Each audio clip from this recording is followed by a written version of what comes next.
Welcome to the Downtown Dogs. My name is Jimmy Rogers. Today's guest is known as the voice of the Dempsey, and the Dempsey is the home of Husky track and field. Our guest is the University of Washington's track and field announcer. He's called nearly every home indoor, outdoor, and cross-country track meet for the University of Washington since 2003. He's the longest-standing announcer for the school in those sports, and that is a big deal. He's also the announcer at the University of Arizona track and field, ranging from the Willie Williams Classic, the Tucson Elite, and the Pac-12 Conference of Champions. Along with hundreds of championship meets throughout Washington State and beyond, it's my honor to introduce Paul Merca. How are you today, Paul? Oh, awesome. You know, although when I got the call, I'm going, hey, wait a minute. Am I meeting Rod Stewart? The feather. Oh my gosh! Did you enjoy the Seahawk parade yesterday? Oh yeah. I mean, that was a lot of fun. Just took my camera out and just shot around right around the Columbia Center, and then I kind of worked my way down towards the county courthouse. So yeah, I was in that general vicinity. Okay. All these NFL rules are geared towards scoring. Yeah. For the people, they want more points, and here we had a halftime score of 9-0. That was a Picasso, in my opinion. Yeah. I loved it. Yeah, I mean, one of the things I didn't mention in my notes to you was that probably since the mid '80s I've done freelance work for the TV networks, doing stats on several sports, mainly track and field, but I've gotten into football and basketball, and several other sports. I've been lucky so you're enough. not just a track and field guy. No. But as far as announcing goes, track and field. So you were Seattle born and raised? Yep, went to Franklin High School. University of Washington, what year? I graduated from Washington in '81. I graduated from high school in '77. Okay. So yeah. You graduated in '81. Yeah. Okay, interesting. And then what did you study? I was a communications major. Okay. I actually, a little fun. I was in the same sequence as Chuck Nelson's wife, Marisol. I believe that's her name. And then Monica Hart was in this same sequence. They were in the broadcast journalism sequence. I was in advertising and PR. Okay, got it. Now, did you run track? I ran cross country. Okay. I ran on the cross country team, and during the track, I was the team manager. Okay. Yeah. And then how did you become a track announcer, and did you have a hero or a mentor? Being a track announcer was completely by accident, because when the Dempsey first opened, I was actually coaching the first year. I had a club team called Club Ballard, and I had a couple guys who were competing that day, and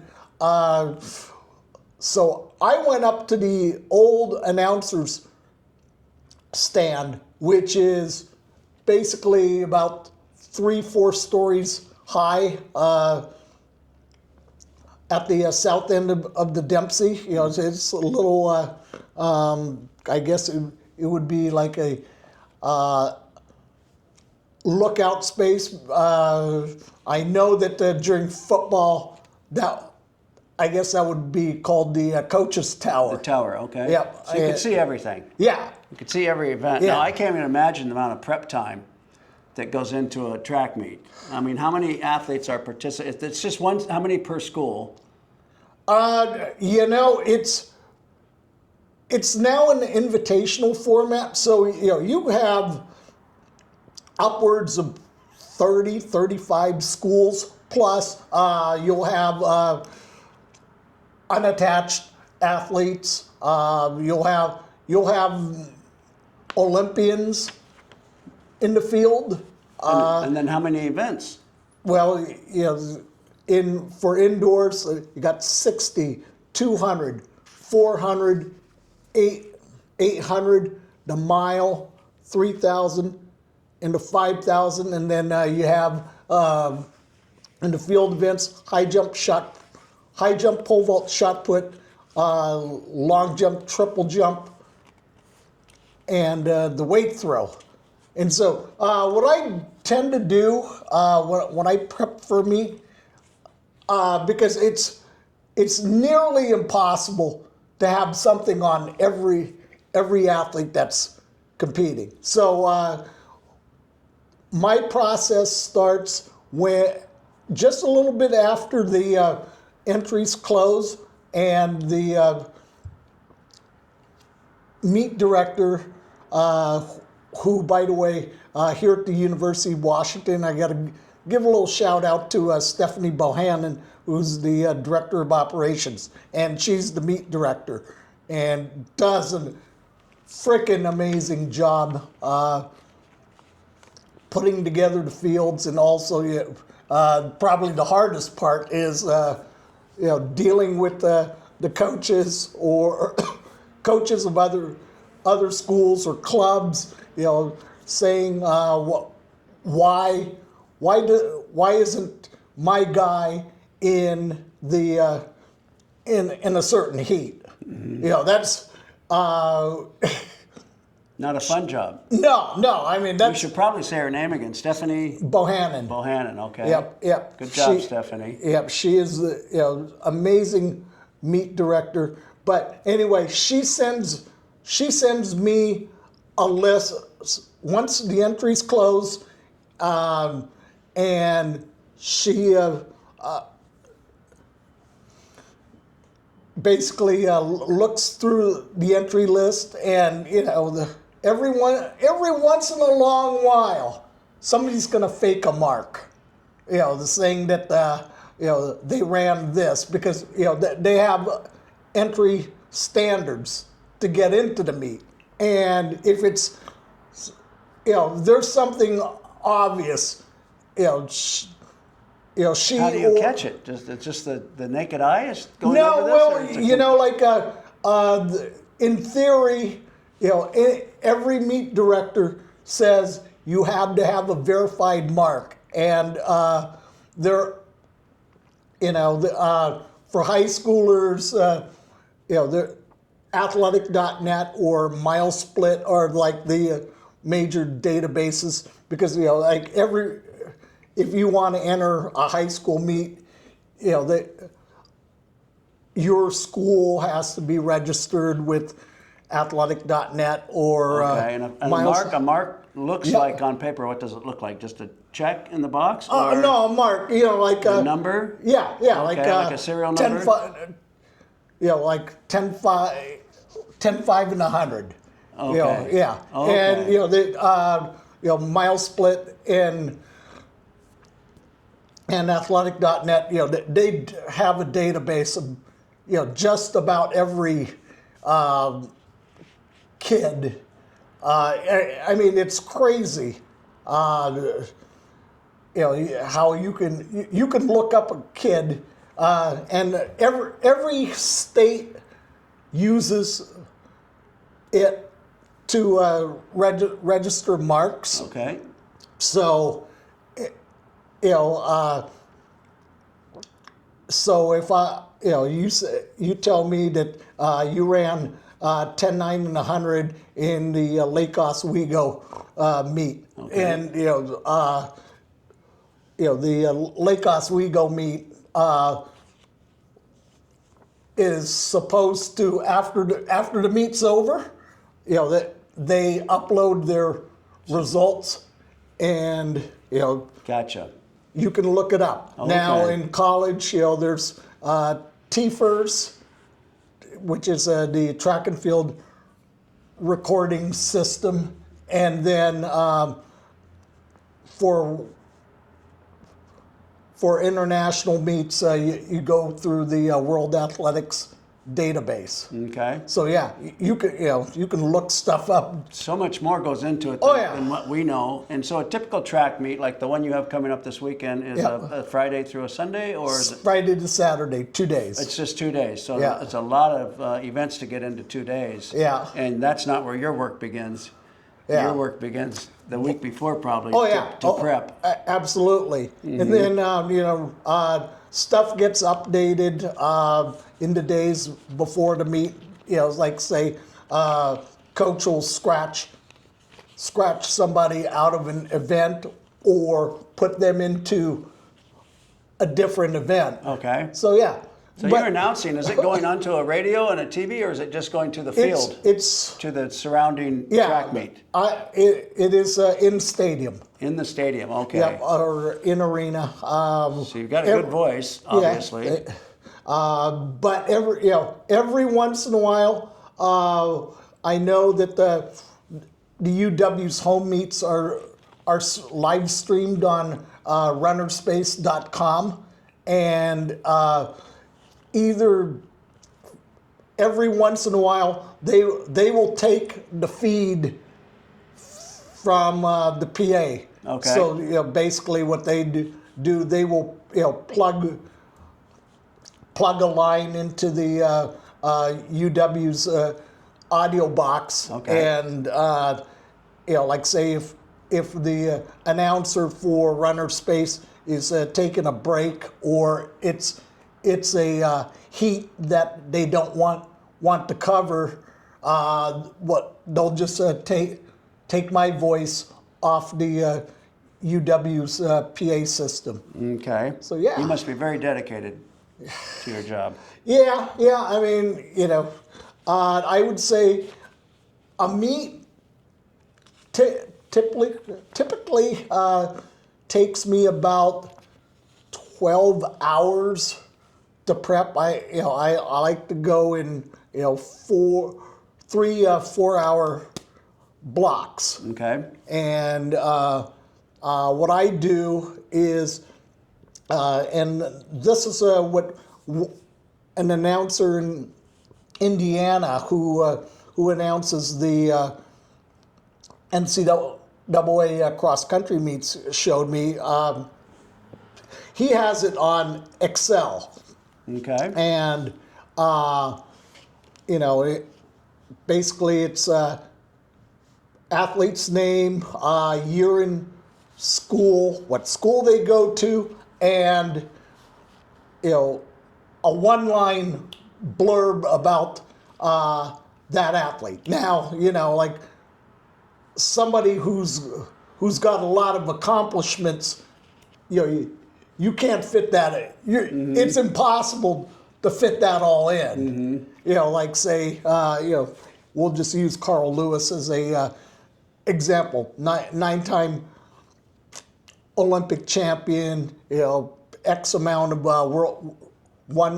X amount of world championships. You can't possibly fit that in. And like when you're trying to introduce people in a field, let's say we'll just say a 10-person race. The whole time I'm introducing those people, I've got a clock going in my head because I've got, maybe at most 2 minutes to do full intros. And sometimes there's no way. For example, if a meet's behind schedule, I got to go with what the starters dictates. And oftentimes I'll say, if we get caught in a situation like that, I'll go, only thing you can do is say, hey, this is the men's mile, start list is on the board. Gotcha. Take a look at the board, and that's your out. Yep. So from my knowledge, the superstars, Jesse Owens, Bruce Jenner, Prefontaine, Mike Ramos, Calvin Ken, and Jim Wascom. Joe Wascom, excuse me. Yeah. Those are the people that I related to. Yeah. Who are the upcoming superstars that a person like myself has not heard of yet? Yeah, I mean, at least from this area, I mean, and those three are being are nominated for a Seattle Sports Star of the Year consideration. One is Nathan Green. He's a two-time NCAA champion in the 1500. Just like Joe Wascom was a couple of years ago. Can I interrupt you real quick? Sure. Did you announce that Joe Wascom event when he won the NCAA? I did not. Oh my God! That was so exciting. Yeah, that was in Eugene. I was there, Right. because I was credentialed That's right, it was as a in writer Eugene. Okay. and photographer, and I've got photos of Kim crossing the line. It's like really cool. The fact that his dad and his two uncles all played in the Orange Bowl on my team. Yeah. At this, on the same team, which is unheard of. Yeah. We were all cheering for him. Yeah. And when he came around that glass for the final stretch, he just seemed like he had a little bit of a football player mentality. Oh yeah. And I shot Joe at when he made the World Championship team, in Budapest. I've been fortunate that since I went to my first World Track and Field Championships in '91 in Tokyo, I've gone to 17 of them. 17 World Championships out of a possible 20. I was told by one of the people at one of the international organizations that I'm probably one of less than 10 Americans who have attended 17 or more world championships. So you're employed by the University of Washington. I'm actually a freelancer. You're a freelancer. Yep. So your employer goes anywhere from the University of Washington to the Pac-10 to the international. Right. Yeah. I'm an independent contractor. Good for you. So sounds like you enjoy it. Yeah. So they obviously pay for your travel and your expenses. That's not out of pocket. Right. And another question for you. We interviewed Bob Rondo. Yeah. And he's a good-looking guy like yourself, and he has a tremendous voice. And I said, well, Bob, couldn't you have made 10 times more money if you did TV? And boy, he pointed at the camera and he said, that thing right there, that camera thing. So is that similar for you? Or did you have an option, or was it always voice over? I've always been in stadium. I've never had any aspirations of being in front of the camera. Mm-hmm. In fact, I'll tell you this. How I got into announcing was in the late 90s. There was a track meet in Portland called the Adidas Oregon Track Classic, which was basically part of the U.S. Grand Prix circuit. And I was basically the researcher. And I basically, did the notes for the announcer. I say we'll just use the 100. Otto Bolden, who went to UCLA and was a medalist in the Olympics and an Adidas athlete. He was one of the big stars, and the guy that the meet had hired to announce the meet, his knowledge of track and field was basically at the high school level, because this guy had announced the Oregon State high school meet the last 15, 20 years, but he didn't know much about the pro field. So I basically had to do his research. So Otto Bolden was a multi-time Pac-10 champion at UCLA, ran for Trinidad and Tobago in the Olympics, yada, yada, yada. And so, I had to, write the notes for him so he wouldn't look bad when introducing the field. Mm-hmm. Mm-hmm. And so, and I got most of that stuff doing research for the networks. On when I worked track meets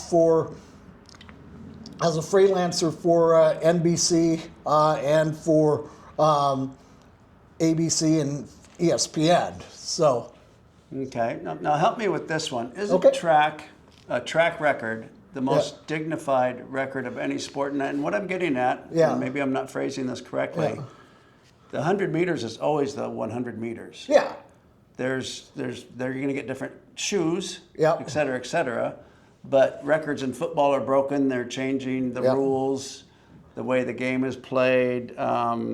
Baseball, the equipment's advanced. You know, maybe the baseballs are the bats are advanced. Yeah. But track, 100 meters is 100. What I'm trying to say is the human body has limits on oxygen, right? It's got limits on muscle output. Yeah. So a track record that may last for, forever, whereas we see all the other records are broken and they become obsolete. Yeah. Well, I mean, in track and field, the biggest jump I would say in the last 15 or 10, 15 years has been the shoes, the composition of the shoes. Your spikes now have carbon fiber, and this is more relevant in the middle distances. The foams have changed. Nike had a proprietary foam. ZoomX is what their trademark name is. And then all the other shoe companies, Adidas included, they've figured out the foams. They started working with the chemical companies. I know that Adidas had worked with Dow. There's a couple of companies that have worked with Chinese manufacturers. A lot, like I know that the foam on a lot of shoes these days, they originally came from the space industry. So I think there was one of the companies used a foam that was basically used to help insulate airplanes. So, they got to make it. Interesting. Yeah.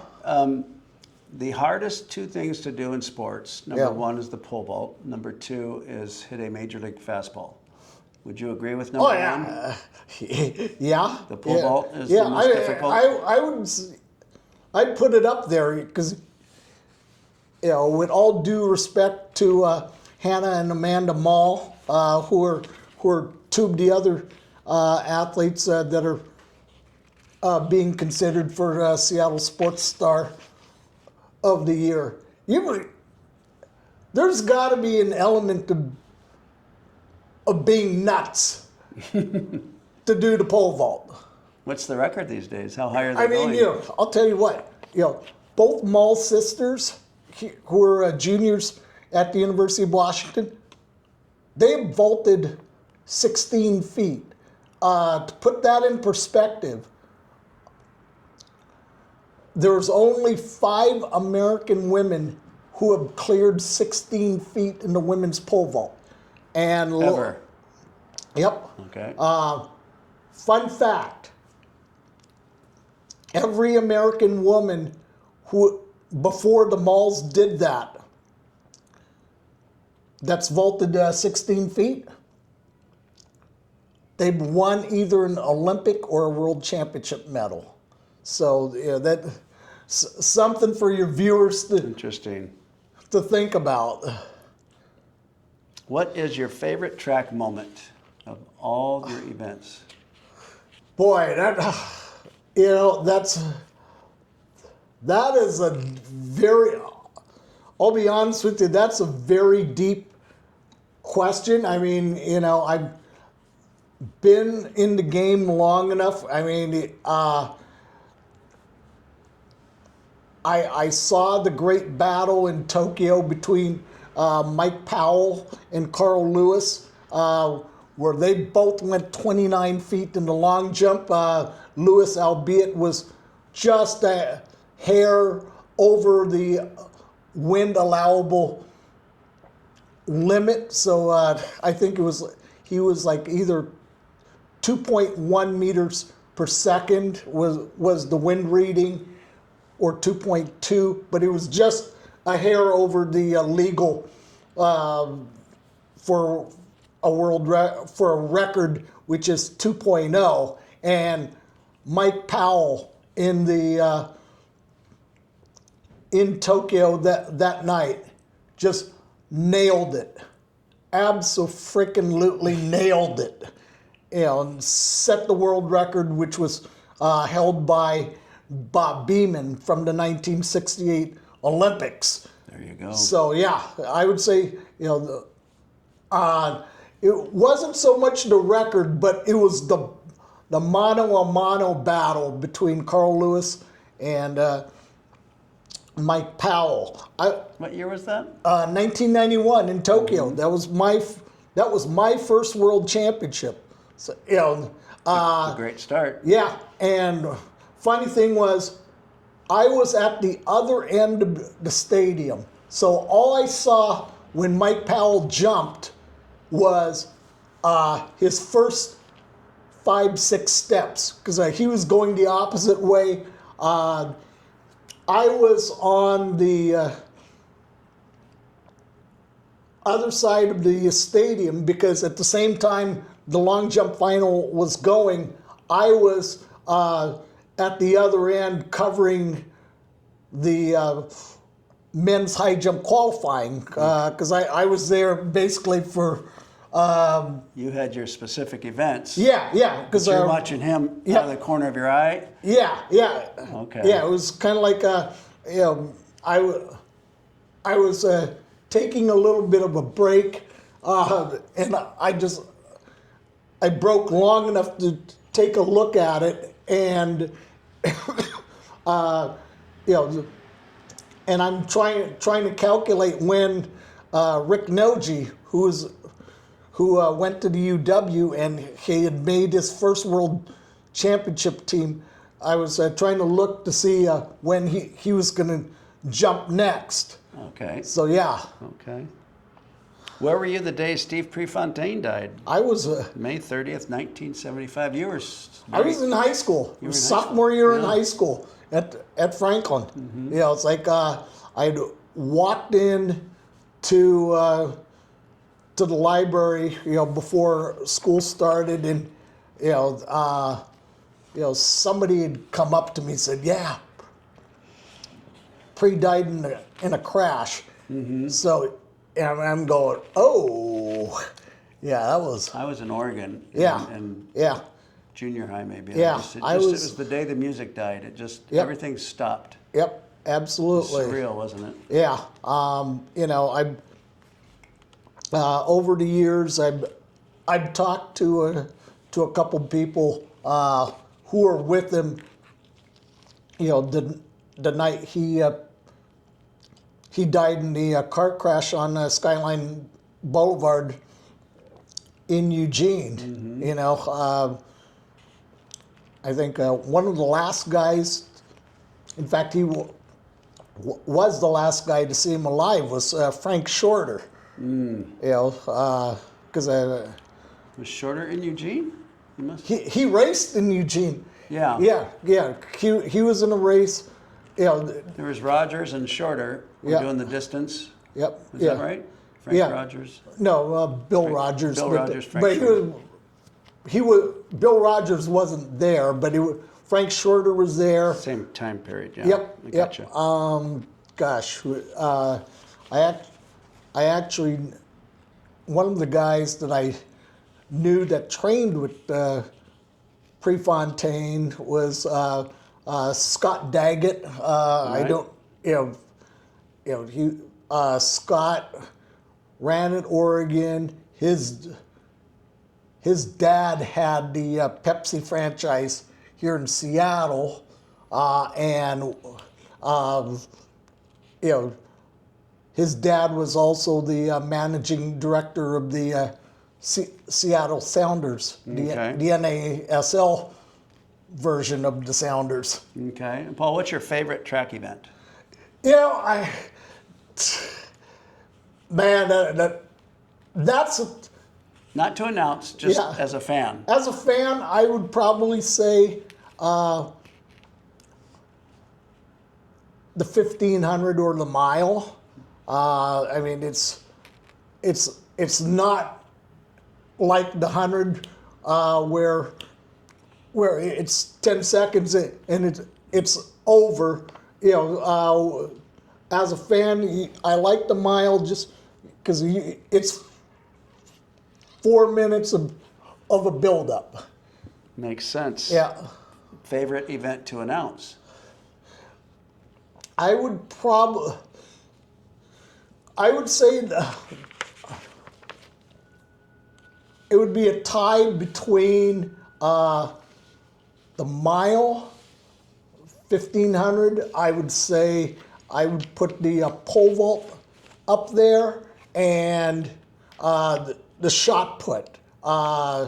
You know, like To announce, huh? yeah. Seems like the shot put would be a little Yeah, slower paced. But It's explosive. You know, it's like I will say this: the closest I got to ever calling a straight out world record was in 2021 at the Tucson Elite Meet in Tucson. Ryan Krauser throws 75.6 in the shot put. You know, just over 23 meters. And he missed the world record by, I believe, 3 or 4 centimeters. And you know, that was the closest I'd gotten at that point. That was the closest I'd gotten to calling a world record. Now, that said, last year, and actually it was at the Husky Classic last year, in the distance medley relay, the team of Ronan McMahon Staggs, Bodie Liggins, can't remember who ran the 800 leg, and Nathan Green on the anchor, ran what would have been a world record. They ran, but in world athletics, you can't have in the relays, you can't have multinationals teams, so that they can they can compete, but they can't go for the records. Yeah, Okay. yeah, because Ronan McMahon Staggs, who ran the leadoff leg, was Irish. Okay. Yeah, and everybody else was an American. So you cannot, for for world record purposes, you can't have multinationals. Interesting. Yeah, so I know, like, gosh, well, I'll just use a old example. In 1967, USC broke the world record in the 4x1. Yeah, and I think that if I remember right, O.J. Simpson was on that team that ran the 4x1 at USC that had the world record. Problem was, it couldn't be ratified as a world record because I believe one of the legs was Jamaican. Interesting. So yeah. So last year at the Husky Classic, the UW broke the existing world record, and the funny part was it was the current world record holders in the distance medley relay, which is 1,200, 400, 800, and 1,600. Is held by a team from here in Seattle, the Brooks Beast. They train here in Seattle, and all four were Americans. Interesting. You've got a big weekend coming up. Yeah. Can you tell us about your event? Is it a Husky? It's the Husky Classic. Starts Friday and goes through a Saturday at the Dempsey. It's Tickets available? Yep, you walk up to the door. Actually, the ticket box is across the alley from the Dempsey. They use the ticket box at Husky softball. Husky softball ticket box. Yep, at the Husky softball ticket box. So you don't need to go online and No, you can just walk in and go. And what time does it start? Tomorrow, I believe. It starts at 1. Okay. And goes till about 6. The big event is going to be the Invitational Mile. Okay. I believe it's at 6:30. So what's the difference between all the other events and the Invitational Mile? Basically, they'll have 7 or 8 heats of the mile, but the Invitational is basically the top 12. Gotcha. Yeah, and from what I've seen in the seedings, everybody has in the top section has broken 4 minutes in a mile. And by the way, just so you guys know, going into excuse me, into the Husky Classic. Since the Dempsey is opened in 2002, the 4-minute mile has been broken 390 times. Seriously? Yep. My gosh. It's probably the Dempsey is one has hosted, at least in the United States, they're probably 3rd or 4th to have hosted the most number of sub 4-minute miles. Okay. Obviously. Why are there so many records broken? What gives? Just the athletes are getting better? Yep. And, I'll say this: the track surface at the Dempsey is one of the fastest in the world.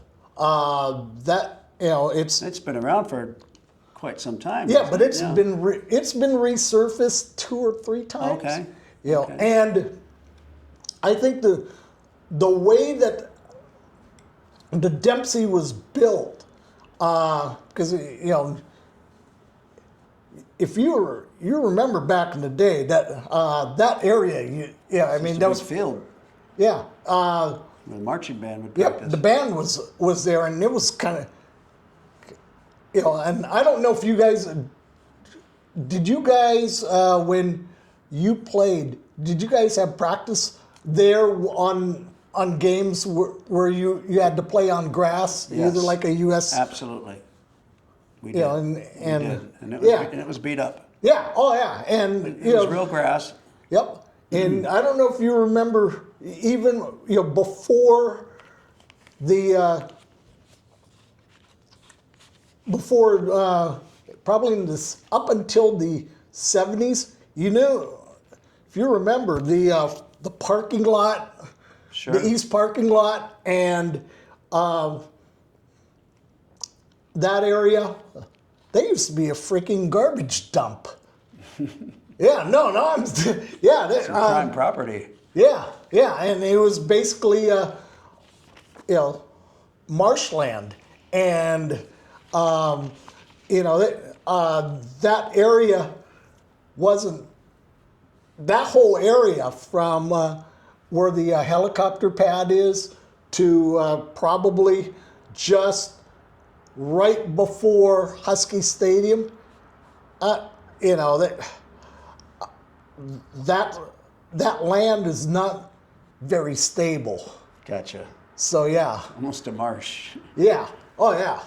So these kids have nutritionists. They have the best sports medicine in the country. Do they have a program, an individual that works with kids for drug prevention, gambling? With the money that's flying around these days.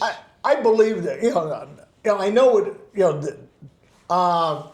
Most of the sports teams at Washington have some sort of sports nutritionist. Mm-hmm. Now, and I know that they get some counseling on some of the issues that you bring up. Okay. So, is it true that your favorite Husky football team was the 1980? You had to throw that in. The 1980. Let me finish, Paul. Yeah. Is it true that your favorite Husky football team was the 1985 Orange Bowl team? I would. Be careful now. I know. Since you played with guys like Hugh Milland,